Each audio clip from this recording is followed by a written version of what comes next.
পেটে ভাত ছিল না, পরনে কাপড় ছিল না, সিরা গেঞ্জি পরে ঘুরতা। এখন টসটসা গাল হইছে টমেটোর মতো। কোটি কোটি টাকা আর কোটি কোটি টাকার গাড়ি দৌড়াও আর ক্ষমতায় জোর করে থাকতে চাও, আর বাজে কথাগুলো বড় নিয়ে এই দেশের সমস্ত মানুষের গণতান্ত্রিক অধিকারকে হত্যা করতে চাও কেন? ছোট মুখে তো বড় কথা বলা ভালো না। কাজে আমি আজকে আপনাদেরকে বলি, দেশটা যুদ্ধ করে স্বাধীন করছিলাম বইলা এইসব বাচ্চা বাচ্চা ছেলেমেয়েরা ছোট মুখে বড় কলা বলে, কিন্তু এদেশে কিন্তু গণতন্ত্র আসবেই। আমি মরে যেতে পারি, আমাকে গুলি করে মারতে পারে, কিন্তু গণতন্ত্র কিন্তু দেশে আসবেই। এবং এদের কারো জামানত বাঁচবে না। রিয়েল ইলেকশন হইলে পরে আমি চ্যালেঞ্জ করে দিলাম, বাংলাদেশ একটা সাংঘাতিক এমন একটা জিনিস একদল লোকের হাতে পড়ছে, যারা এদের কথা বলার ভাষাটা হলো মিথ্যা কথা বলা। এরা এরা মানুষের সামনে কথা বলে ফাঁকিবাজি কথা, টাউটের মতো রাজনৈতিক টাউট বাটপাররা আজকে বাংলাদেশের সামনে আসছে। এদের হাতে দেশ, এটা মনে হয় আত্মহত্যা করার মতো অবস্থা আসছে মানুষের। এরা কারা? যারা বলতে চায় বাংলাদেশে ইলেকশন 20 বছর পরে হবে, 15 বছর পরে হবে, মিনিমাম 10 বছর পরে হবে। ওই সব ছেলে পেলেরা এখন তো বুঝে যাচ্ছে এরা যে দলটা করছে এটা তো হইলো জামাতে ইসলামের তরুণ দলের এক্সটেনশন। জামাতে ইসলামের একটা দল আছে ছাত্রদের শিবির, এবং জামাত ইসলাম জানে নিজের নামে জীবনে কোনোদিন ক্ষমতায় আসবে না যতদিন মুক্তিযুদ্ধ কথাটা থাকবে। পৃথিবীর ক্যালেন্ডারে 1971 সন যতদিন লেখা থাকবে ততদিন জামাত বাংলাদেশের স্বাধীন বাংলাদেশে ক্ষমতায়, যদি পরাধীন হয় সেটা ভিন্ন কথা, স্বাধীন বাংলাদেশের ক্ষমতায় আসবে না। কাজেই তারা বিভিন্ন ক্যামোফ্লেজ করে রং বেরঙের দল সাজাচ্ছে, এবং তাদেরই একটা তরুণ দলের নাম হইল যে এই যে নাগরিক পার্টি, না জাতীয় নাগরিক। এটা হলো তাদের তরুণ দল, এটা হলো তাদের ফেস। এই ফেসের মাধ্যমে এখন বাংলাদেশের সমস্ত কথাবার্তা বলাবে এবং বাংলাদেশের স্বাধীনতা সার্বভৌমত্বের সর্বনাশ করবে। এই কথাটা আমি বলে দিলাম, কারণ এরা যে ধরনের কথা ওই ফুল দিতে গিয়া বলে, এরা ফুল দিতে গেল কেন? এরা কি বাংলাদেশ বিশ্বাস করে?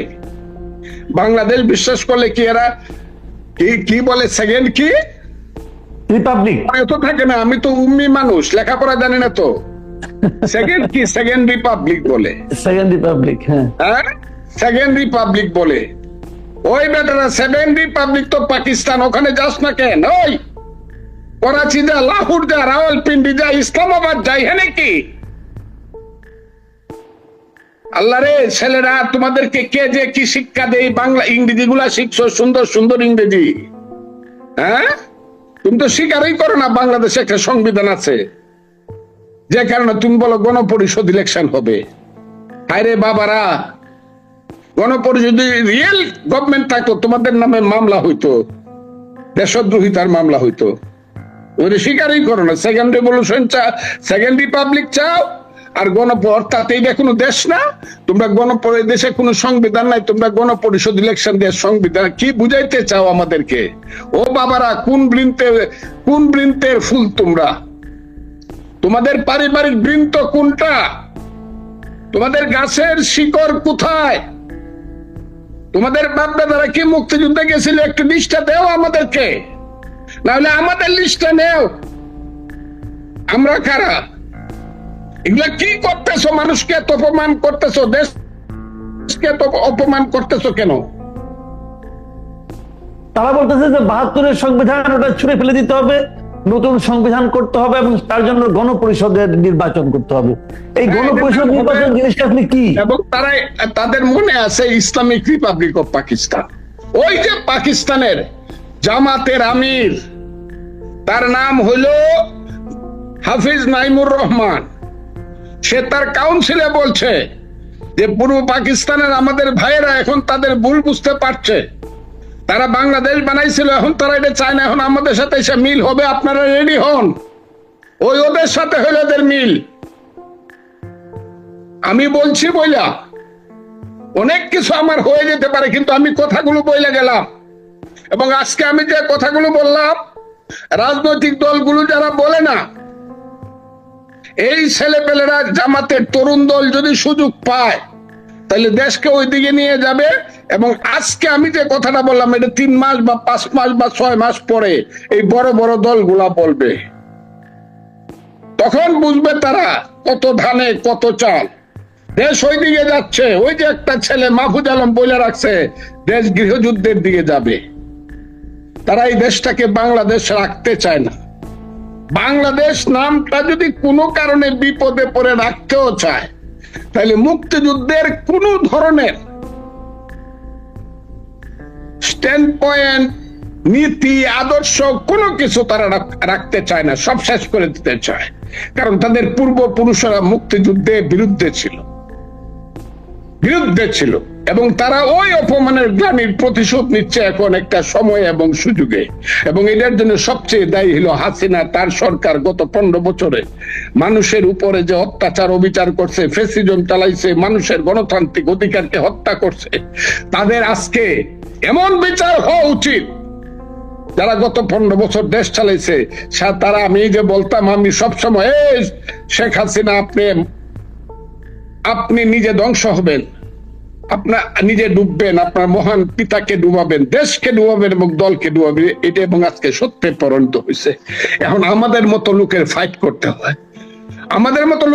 করতে হয়। আমি কিন্তু বিএনপি হিসাবে ফাইট করতেছি না, বিএনপি হিসাবে আমাদের দলের নেতারা ফাইট করতেছে। আমি একজন মুক্তিযোদ্ধা হিসাবে, আমি একজন আদর্শিক লোক হিসাবে, মুক্তিযুদ্ধের আদর্শিক লোক হিসাবে আমার সমস্ত কিছু জীবন মৃত্যুর মুখামুখি দাঁড়িয়ে আজকে সংসপ্তকের ভূমিকা পালন করছি। আমি দেখতে চাই বাংলাদেশে কি সবাই মীর জাফরের সন্তান নাকি সিরাজউদ্দৌলার সন্তানও আছে। আমি এটা দেখতে চাই। এই বাংলাদেশে কি সবাই সাম্প্রদায়িক অমানসিক শক্তি না ধর্ম নিরপেক্ষ গণতান্ত্রিক শক্তি, অসাম্প্রদায়িক শক্তি, মানুষের শক্তি? শুনো হে মানুষ ভাই, সবার উপরে মানুষত্ব, এই শক্তি আছে কিনা এটা দেখতে চাই। যদি না দেখতে চাই, একদিন বিষ খায়ে মরে যাম যদি একা একা হই। যদি মানুষ না থাকে সাথে, যে আমি যদি ভুল হই, যে মুক্তিযুদ্ধ করে ভুল করি নাই, কিন্তু তারা যদি প্রমাণ করতে পারে আমি মুক্তিযুদ্ধ করে ভুল করছিলাম, সেদিন আমি আত্মহত্যা করব। আমার এখন আর সহ্য হয় না। ইউনূস সাহেব এই কেন পা দিছেন?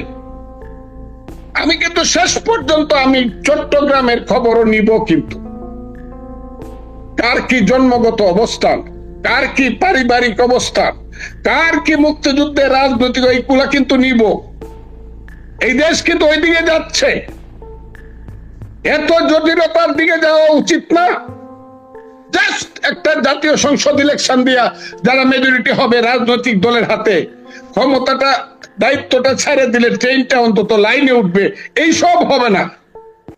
অন্তত বাসের 3 ঘন্টা যাবত ডাকাতি হবে না, দিনে রাতের বেলা মেয়েরা ধর্ষিতা হবে না, মব জাস্টিস হবে না, আগুন দিয়া বাড়ি পুড়বে না। এই আজকেও দেখছি ডাকাতি হচ্ছে, কেউ যায় না আগায়া। এটা হবে না। জনগণের প্রতিনিধি আছে, ইউনূস সাহেব আপনি সর্বনাশ করতেছেন দেশে, কেন করতেছেন ইলেকশন না দিয়া? কি আপনার ইচ্ছা? কি সংশোধন আপনি করবেন? কি সংস্কার আপনি করবেন?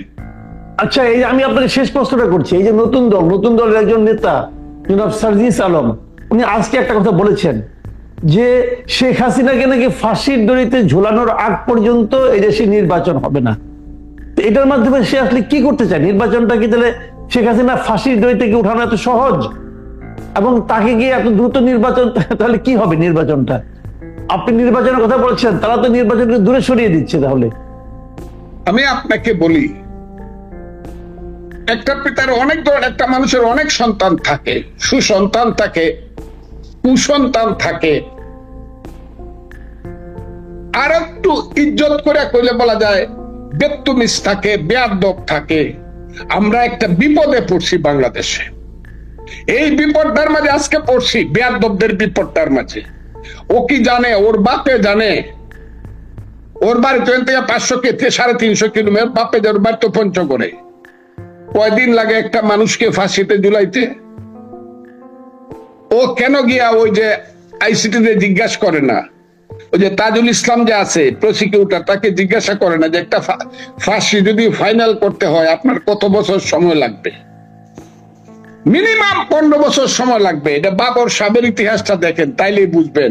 সালাম সাহেবের, টাঙ্গাইলের সালাম সাহেবের ইতিহাসটা দেখবেন, ফাঁসির অর্ডার হয়েছে 11 সনে, কিন্তু 24 সন পর্যন্ত ফাঁসিতে ঝুলানো যায় নাই, কারণ এটা এপিল আছে। এপিল অনেক দেরি হয় একটা মানুষকে। তাইলে আপনার 15 বছর যদি ধরি, এই ছেলেটা বলে যে ফাঁসি নাকি, ফাঁসিতে আইনগত ভাবে হয়, তাহলে 15 বছর আপনারা থাকবেন ক্ষমতায়। হ্যাঁ, কিসকি বান্দির ফুতের নাম সুলতান খা। হ্যাঁ, সুলতান খার ছেলেরা, আল্লাহ, দুনিয়া কিন্তু এরকম থাকবে না, থাকা উচিত না। এই দেশ কিন্তু এরকম থাকবে না, মানুষ কিন্তু থাকবে। যারা বাঙালি জাতিকে চিনে না তারা এরকম কথা বলে। 1000 বছরের বাঙালির ইতিহাস, বাঙালি জাতির ইতিহাস কিন্তু ভিন্ন। বাঙালি জাতি কিছুদিনের জন্য ঘুমায়, কুম্ভকর্ণের ঘুম ঘুমায়, যখন জাগে সিডাক্সিন খাওয়ায় ঘুম পাড়ানো যায় না, ধরবে কিন্তু। এক একটা ছেলে, হ্যাঁ, পেটে ভাত ছিল না, পরনে কাপড় ছিল না, সিরা গেঞ্জি পরে ঘুরতা, এখন টসটসা গাল হইছে টমেটোর মতো। কোটি কোটি টাকা আর কোটি কোটি টাকার গাড়ি দৌড়াও, আর ক্ষমতায় জোর করে থাকতে চাও, আর বাজে কথাগুলো বড় নিয়ে এই দেশের সমস্ত মানুষের গণতান্ত্রিক অধিকারকে হত্যা করতে চাও কেন? ছোট মুখে তো বড় কথা বলা ভালো না। কাজে আমি আজকে আপনাদেরকে বলি, দেশটা যুদ্ধ করে স্বাধীন করছিলাম বইলা এইসব বাচ্চা বাচ্চা ছেলেমেয়েরা ছোট মুখে বড় কলা বলে, কিন্তু এদেশে কিন্তু গণতন্ত্র আসবেই। আমি মরে যেতে পারি, আমাকে গুলি করে মারতে পারে, কিন্তু গণতন্ত্র কিন্তু দেশে আসবেই। এবং এদের কারো জামানত বাঁচবে না। রিয়েল ইলেকশন হইলে পরে আমি চ্যালেঞ্জ করে দিলাম, বিএনপি অফিস থেকে জাস্ট খালি ধানের শীষ মার্কাটা দিয়ে রাখবো, একজন পিয়নকে দিয়ে দিব পঞ্চগড়ে, জামানত বাঁচবে না কারো। কাজে এত বড় কথা বলা ভালো নয়। এই দেশটাকে তারা শেষ করে দিচ্ছে, এই দেশটাকে গৃহযুদ্ধের দিকে নিচ্ছে। কাজে আমি আপনাকে বলবো, আপনার মাধ্যমে আমি বাঙালি জাতিকে, বাংলাদেশের মানুষকে আমি বলতে চাই, ইউনূস সাহেবকে আমি অনুরোধ করতে চাই, জনাব অধ্যাপক মোহাম্মদ ইউনূস, 7 মাস আগে যখন আপনাকে দায়িত্ব দেওয়া হয়, এই দেশের মানুষ রাতের বেলায় 8 তারিখে ঘুমায় নেয় আনন্দে। এই 7 মাসে আপনি দেশটাকে অন্ধকার করছেন। আল্লাহর দোয়াই লাগে, সমস্ত রাজনৈতিক দলকে ডাকেন, সমস্ত রাজনৈতিক দলকে ডাকেন, ডাইকে জিজ্ঞাসা করেন কতটুকু আপনারা এই দেশে সংস্কার চান, at least in case of fair election.